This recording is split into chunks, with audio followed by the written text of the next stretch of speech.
Hi, this is Nagendra from NS cube channel. ఈరోజు మన topic Jio పాలిటిక్స్లో వరల్డ్ వార్ 3 కోసం మనం మాట్లాడుకుందాం. వరల్డ్ వార్ 3 అనేది వస్తుందా రానేదే అనేది ఫస్ట్ వీడియో చేశాను మీకోసం. అప్పుడు ఏం చెప్పాను మీకు క్లారిటీగా, వరల్డ్ వార్ 3 అనేది ఇప్పుడు వచ్చే సిచ్యువేషన్ లేదు. ఎందుకంటే ఇలాంటి యుద్ధాలు 100 జరిగినా వరల్డ్ వార్ 3 అనేది రాదని క్లారిఫికేషన్గా చెప్పాను. కొద్దిగా నమ్మకం ఉంది. ఇప్పుడున్న సిచ్యువేషన్ ఎలా అంటే వరల్డ్ వార్ 3 ఫిబ్రవరి మార్చిలో వచ్చేటట్టు ఉన్నది ట్రంప్ మామ వల్ల. ట్రంప్ తీసుకున్న నిర్ణయాలు ఎలాంటిదంటే ఎంత ఘోరంగా ఉన్నదంటే అంత ఘోరంగా ఉన్నది. కొన్ని మంచి చేస్తున్నాడా చెడు చేస్తున్నాడా అనేది పక్కన పెడితే తన మైండ్ అనేది ఎలా ఖరాబ్ అయిందో అర్థం కావట్లేదు అనమాట. పిచ్చి కుక్కలా మాట్లాడుతున్నాడు, పిచ్చి కుక్కలా ప్రవర్తిస్తున్నాడు. ప్రపంచం మొత్తం అదే విధంగా బాధపడుతుంది. ఒక సోవియట్ దేశం మీద వెళ్ళి అతని రాష్ట్రపతిని తీసుకురావడం ఎంతవరకు న్యాయం అనేది న్యూ వరల్డ్ ఆర్డర్ అనేది మనం వరల్డ్ వార్ 2 తర్వాత రాసుకున్నాం యుఎన్లో. దాన్ని బ్రేక్ చేసి మరి ఒక సోవియట్ దేశం మీదకి వెళ్ళి యుద్ధ ట్యాంకులతో ఆ రాష్ట్రపతిని బలవంతంగా తీసుకొచ్చాడు. ఈ ప్రపంచంలోనే ఎక్కువగా క్రూడ్ ఆయిల్ ఎక్కడ ప్రొడ్యూస్ అవుతుందంటే వెనిజులాలో ప్రొడ్యూస్ అవుతుంది. అది మధుర ఆధీనంలో ఉంది కాబట్టి తీసుకొచ్చాడు అన్నది జగమెరగని సత్యం.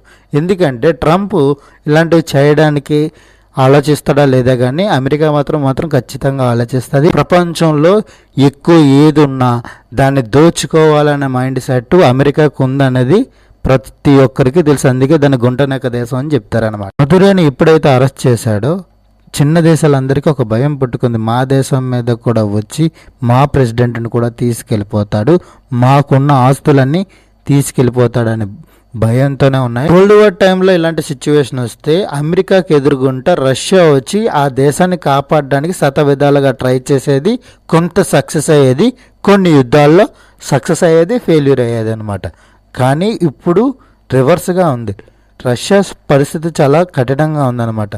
వాళ్ళ ఆర్థిక పరిస్థితి చాలా దారుణంగా పడిపోయింది రష్యా యుక్రెయిన్ యుద్ధం వల్ల. రష్యా తర్వాత ఎవరైనా ఆ పెద్దన పాత్ర పోషిస్తారంటే చైనాకు ఉంది ఆసక్తి. కానీ చైనా ఇంకా పెద్ద గుంటనక్క దేశం అనేది చాలా మందికి విశ్లేషకులు చెప్తారు. అది దాదాపుగా అది నిజం కూడా.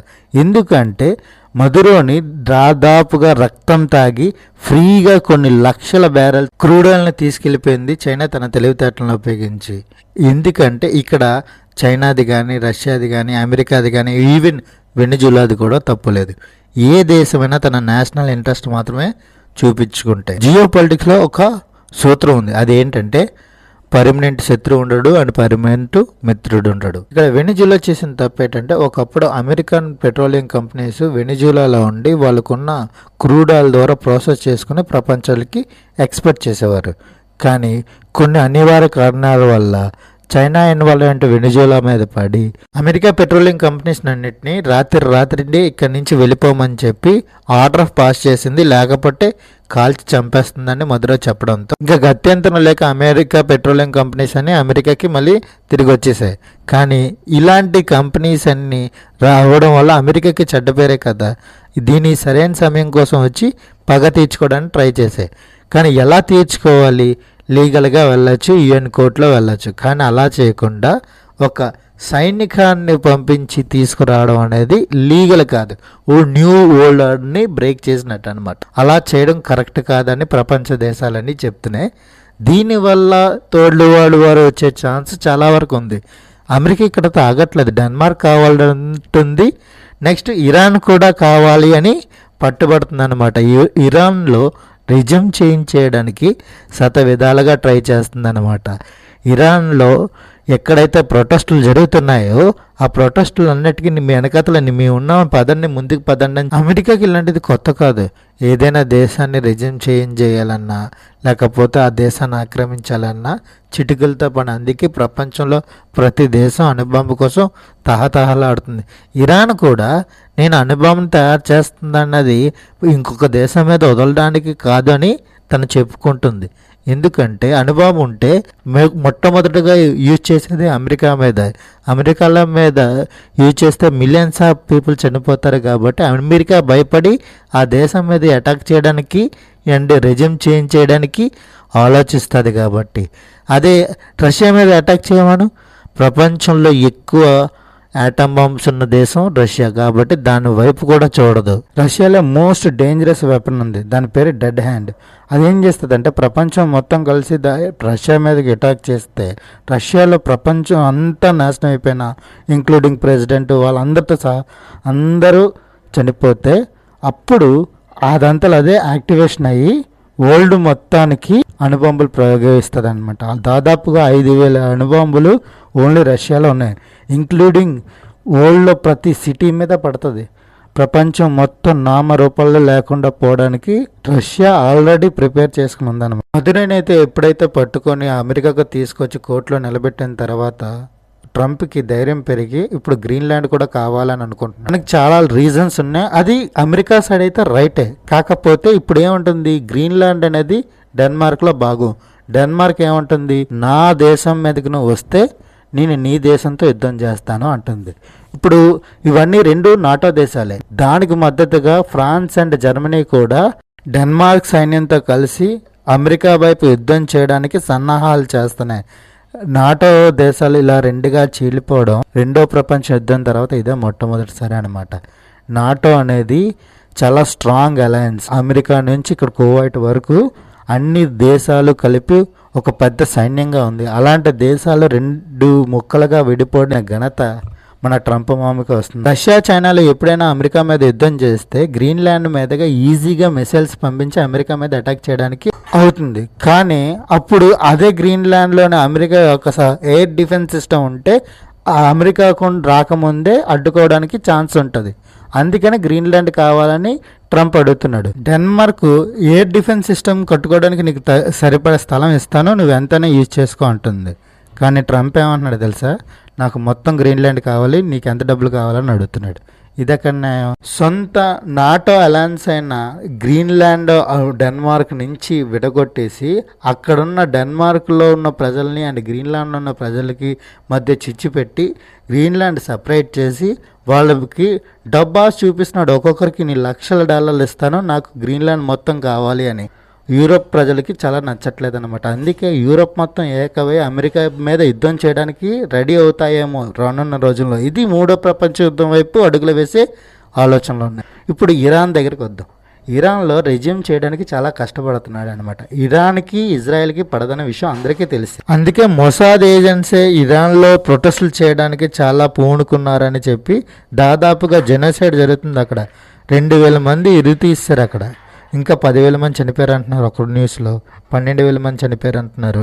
అఫీషియల్గా అయితే 2,000 మందిని ఉరి తీసామని చెప్తున్నారు. ఇప్పుడు ఇండియాకి తిరిగి వచ్చిన చాలామంది ఏమంటున్నారంటే అక్కడ చాలా ఘోరంగా ఉందామని కొంతమంది అంటే, పర్వాలేదు నార్మల్గా ఉందని కొంతమంది అంటున్నారు. రెండిట్లోనే నిజం లేకపోలేదు. ఎందుకంటే వాళ్ళు అంతమందిని ఉరి తీసి చంపేసిన తర్వాత ఎవడైనా జరుగుతాడు. అది 2020లో కూడా ఇదే సిచ్యువేషన్ జరిగింది. అక్కడ చాలామందిని చంపడం వల్ల ప్రొటెస్ట్లు ఆగాయి. ఇక్కడ ఇజ్రాయెల్ మొసాద్ ఏజెన్సీ ఇరాన్లోకి వెళ్ళి రిజ్యూమ్ చేంజ్ చేయడానికి ఎందుకు ఆలోచిస్తున్నారంటే, ఇరాన్లో కానీ ఈ న్యూక్లియర్ టెక్నాలజీ వస్తే ఈ న్యూక్లియర్ బాంబు పడేది మొట్టమొదటిగా ఇజ్రాయెల్ మీదే. అందుకే మొసాద్ ఏజెంట్స్ ఇరాన్లోని రెజ్యూమ్ చేంజ్ చేయడానికి అంతలా ప్రయత్నిస్తుంది. ఇక్కడ India and Israel best friends, same thing Russia కూడా. కాకపోతే చాబహార్ పోర్టు మనం ఇరాన్లో కట్టుకున్న దాదాపుగా $2 బిలియన్.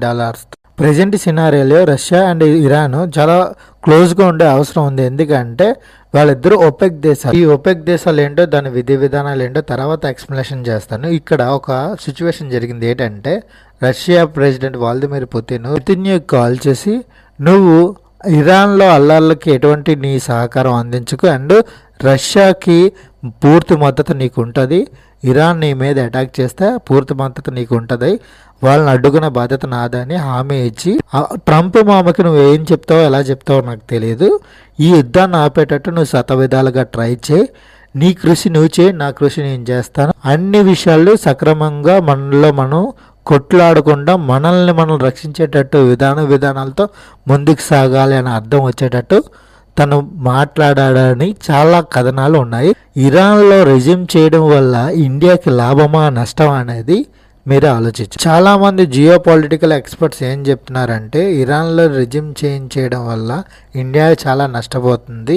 ఎందుకంటే ఒక పప్పెట్ మనిషిని అక్కడ కూర్చోబెట్టి అతని విధి విధానాలతోనే మమ్మల్ని ఆడుకునే పరిస్థితి ఉంటుంది. కాబట్టి ఇప్పుడున్న సిచ్యువేషన్లో రెజ్యూమ్ చేంజ్ చేయకుండా మనంతలో మనం కృషి చేయాలి అని చాలామంది హితబోతులు ఇస్తున్నారు అనేది ఒక వార్త. కాకపోతే ఇరాన్లో జెనోసైడ్ జరుగుతుంది, దానికి మద్దతు ఇవ్వాలా లేదా అనేది ఇప్పుడున్న సిచ్యువేషన్లో ఏమీ చెప్పలేని పరిస్థితి. మన నేషనల్ ఇంట్రెస్ట్ మాత్రమే మనం చూసుకోవాలనేది నా అభిప్రాయం అన్నమాట. ఎవరి అభిప్రాయం వాళ్ళది. బెంజమిన్ నెతన్యాహు ఎప్పుడైతే ట్రంప్కి కాల్ చేశాడో ఇరాన్లో యుద్ధం వైపుకు వెళ్లకుండా మేము ఆగుతున్నామని అనౌన్స్మెంట్ చేశాడనమాట. ఎందుకంటే అక్కడ నేను అనుకున్నంత విధంగా అక్కడ మరణకాండ జరగట్లేదని తన అభిప్రాయపడ్డాడు. అది ఎందుకు అనేది మీకు క్లారిటీగా నెక్స్ట్ వీడియోలో ట్రై చేస్తాను ఇంకా చెప్పడానికి. ఇదొకటే కాదు, ఇంకా చాలా ఘోరాలు చేశాడనమాట. ఇండియా పాకిస్తాన్కి మధ్యన ఒక ఐలాండ్ క్రియేట్ చేయాలనుకుంటున్నాడు. చాలా ప్లాన్స్ ఉన్నాయి తనకి. వాటన్నిటినీ వివరిస్తూ ఇంకా ఎందుకంటే ఇంకా లెంత్ ఎక్కువ అవుతుంది కాబట్టి నా ప్రయారిటీ మ్యాక్సిమం 10 to 12 minutes ఇక్కడతో అయిపోతుంది. కాబట్టి నెక్స్ట్ వీడియోలో ఇంకా జియో పాలిటిక్స్లో ఇంకా మరిన్ని వీడియోలు చేయడానికి నేను ప్రతి 1 week ఒకసారి వీడియో ట్రై చేస్తాను. నెక్స్ట్ 2 daysకి ఒకసారి అలా పెంచుకుంటూ పోతాను అనమాట. ఇంతవరకు ఈ వీడియోని చూసినందుకు చాలా థ్యాంక్స్. కాబట్టి మీకు ఒక క్వశ్చన్ వేద్దాం అనుకుంటున్నాను అనమాట. ఇక్కడున్న సినారియాలో ఇండియా నేషనల్ ఇంట్రెస్ట్ చూసుకుంటుందని అందరికీ తెలిసిన విషయం. కాబట్టి ఇండియా ఇప్పుడు ఇజ్రాయెల్ వైపు ఉంటుందా, ఇరాన్ వైపు ఉంటుందా మీకు తెలిస్తే కింద కామెంట్ చేయండి. This is Nagendra from NSCube channel. Please subscribe my channel. Thank you for watching. ఎందుకంటే ఈ వీడియోని మీ అందరికీ, మీ ఫ్రెండ్స్కి, మీ ఫ్యామిలీకి షేర్ చేసి నాకున్న మరిన్ని వీడియోస్ చేయడానికి నాకు బూస్టప్గా ఉంటుందని కోరుకుంటూ